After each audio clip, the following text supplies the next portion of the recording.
What's up guys, my name is Ace, and welcome back to another gun guide. This is the series where I go into great detail with all of the stats of every one of the weapons in Modern Warfare. And we have taken a little bit of a break from this series for a while with the launch of Warzone. I've just been really focused on that, but it's time to dive back into the series, and today we're going to be covering the Desert Eagle, or 50GS. First up, as always, let's have a look at the damage profile, and our limb damage is going to be 70 damage up close, 49 at mid-range, and 45 at longer ranges. Then, if you're shooting them in the torso, it'll be 77 damage up close, 53 at mid-range, and 49 at longer ranges.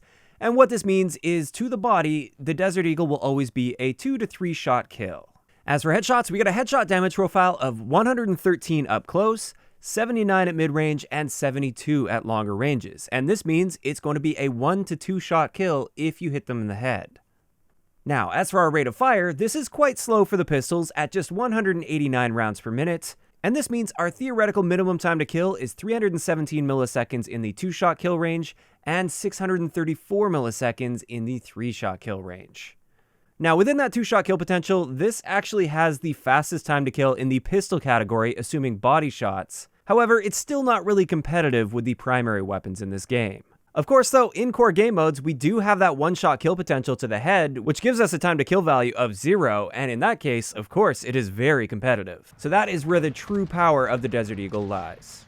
Now, those damage values we looked at don't mean much if we don't know the ranges, so let's have a look at those. And as you can see here, the first damage drop-off point is at about 16 meters, and it's within this range where we have that 1-shot kill potential to the head. Beyond that, a headshot will not give you a 1-shot kill. As for our 2-shot kill range, assuming we're hitting them in the torso, this will extend out to 30 meters, and then beyond 30 meters, it's going to take you 3 shots to kill, unless you manage to land a headshot combined with a body shot, in which case you will still be able to get a 2-shot kill. Moving on to suppressors, as you can see here, the oil can suppressor, just like with the other pistols, it's stated that this actually increases your damage range, and that's completely false. It actually reduces your damage range by 15%. Then the lightweight suppressor reduces your range by 25%, and then finally the monolithic suppressor will increase your ranges by 7.5%. This just leaves us with hardcore, and in hardcore modes, the Desert Eagle will always be a 1-shot kill at any range, unless you're shooting through some form of cover. Now, moving on to hipfire, the Desert Eagle is tied with the 357 in this department, and they are both the worst in the pistol category, but they're not completely horrible. It's not that bad to be hipfiring this thing at relatively close ranges. Next up, we have idle sway, and the Desert Eagle has very little idle sway. It's very stable when aiming down sight, and this means you're generally going to have great first-shot accuracy with this gun. Taking a look at the recoil, quite surprisingly, it doesn't really kick upwards all that much. You've got a really nice tight group there, and this is when firing as fast as you can with the Desert Eagle. So generally speaking, if you're fighting within the range where you would normally be using a pistol, you can just spam away with this, and you don't have to worry all that much about recoil. As for our handling stats, our aim down sight time is 234 milliseconds, which is quite slow for pistols. It's not quite as slow as the 357, but compared to the other pistols, it's quite a bit slower, and it's even slower than most of the SMGs out there, although it is faster than the assault rifles. So it's not like it's painfully slow or anything, it's just for a pistol, it's a little bit on the slow side. Our sprint out times, though, are standard for the pistol category and extremely fast at 133 milliseconds for our standard sprint out time and just 184 milliseconds for our tactical sprint out time. There is very little sprint to fire delay while using this gun. Next up, our magazine capacity is just 7 rounds with 14 in reserve, which really isn't all that much, especially if you're trying to use this as a primary weapon. And therefore, if you are trying to use it as a primary, I definitely recommend using extended mags and or fully loaded. But with that 7-round magazine, we can reload this in 1.2 seconds if we're not using sleight of hand, which is quite fast. However, if we wanted to use sleight of hand on this, we can reload almost instantly at just 0.7 seconds, which is great.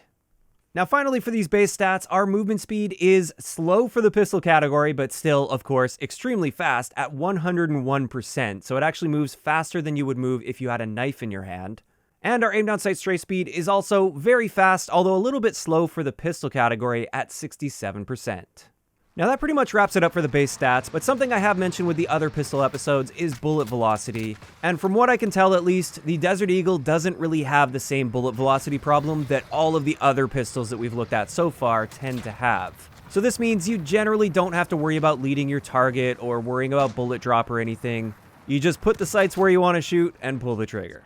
But now it's time to move into the unique attachments that the Desert Eagle has. And the first thing we're going to look at are the barrels, and the first barrel we have access to is the Forged Tack Extended Barrel. With this one, we get a 20% increase to our damage range, which is a really nice boost, and also we get increased bullet velocity, which should make it a little bit easier to shoot those moving targets at really long ranges. The downside with this barrel, though, is our aim down sight time is slowed down by about 2 frames at 60 FPS, so our new aim down sight time is 267 milliseconds, which is actually a little bit slower than some of the assault rifles in this game. Overall, though, I would say this is a pretty good attachment to be using, because that 20% boost to your range is excellent. Now, moving on to our second barrel, this one is the Forged Tack Enforcer Barrel. With this one, we get a bit more of a boost to our damage range at 33%, and again, it also helps with our bullet velocity. On top of that, we also get added recoil control, which, if we have a look at the recoil plot right here, it's honestly not that much different from the base recoil. Yes, it helps a little bit. I'm not sure I would really call this a game changer or anything with this gun, but it does help a little bit in the recoil department. Now, since this has more upsides, it also has some more downsides than the previous barrel.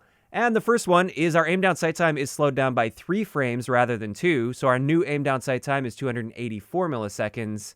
And then on top of that, we lose 2.5% of our movement speed, which is definitely a noticeable loss. As for the next unique attachment for the Desert Eagle, this is the 10-round extended mag, and with this one, it says that it reduces our aim down sight speed. However, just like with many of the extended mag attachments in this game, it actually has no measurable impact on your aim down sight time, but it does reduce your overall movement speed by 1%, which is a pretty small reduction.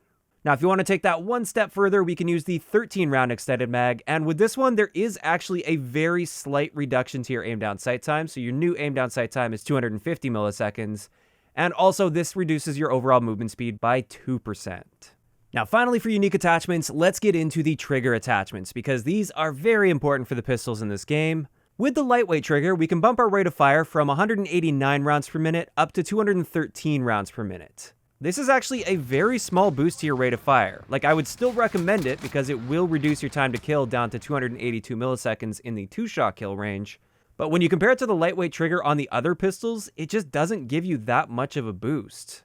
As for the next one, this is the heavy duty trigger, which will reduce our rate of fire down to 150 rounds per minute, so I would stay far away from this one. But then finally, we have the match grade trigger, which gives us a very, very slight boost. It's basically a negligible boost to our rate of fire at 193 rounds per minute. So just like with all of the pistols so far, I highly recommend that you use the lightweight trigger just so you can get that follow-up shot off as soon as possible. So that finally covers it for all of the unique attachments for the Desert Eagle. Now I just want to move into sharing some of my favorite attachments to use with this gun. And first up, of course, the lightweight trigger. I use this on all of my pistols whenever possible. It's just so important because it's the only attachment out there that can actually affect your time to kill. Now, aside from that, I often like using a monolithic suppressor, especially if I'm going pistol only with this. I do want to stay off the radar because I'm already putting myself at a pretty big disadvantage. Then I like using the 10-round extended mag. The 13-round extended mag, I feel like it just has too many downsides because it actually impacts your aim down sight time. Plus, minus 2% to the movement speed isn't nice when you're using a pistol. So I generally stick with the 10-round magazine. And I also sometimes like using the first barrel, the Forged Tack Extended Barrel. Now, the reason I like this one is I really feel like the recoil control on the other barrel is unnecessary, and I'd rather not have the more extreme downsides that that barrel gives, so that's why I lean more towards this one. Additionally, sometimes I like using an optic with this just because it really helps line up that nice headshot, although other times I just go with the raw iron sights. It's really just based on how I'm feeling at that time. And then if I am going pistol only with this, I will often drop one of these attachments for the fully loaded perk, just so that I make sure I'm not running out of ammo. But with that, that's finally going to wrap it up for today's gun guide on the Desert Eagle. We've got one more pistol to cover, although we also have another pistol that we're expecting to be releasing with Season 3, so I'll probably end up covering that one before we get into the 357. But I'll be sure to keep you guys posted on that one. As for my thoughts on the Desert Eagle, I really like this gun. I really like the way it's balanced, where it's kind of a high skill weapon where you are really rewarded for aiming for the head and getting that nice clean headshot up close, but they kept it in check with its aim down sight time and various other stats so that it's not completely overpowered compared to the other pistols. Of course, though, that's just my opinion. I'd like to know in the comment section below, what do you guys think about the Desert Eagle? Do you really like it? Do you really hate it? Are you kind of indifferent? Just let me know those thoughts in the comment section down below. Also, if you guys have missed any of the previous episodes of Gun Guides, I've covered most of the primary weapons, everything but shotguns and snipers so far. I will leave a link to the playlist in the description down below. If you enjoyed the video, a like rating is always appreciated, and don't forget to subscribe for more if you haven't already. I'll talk to you guys next time.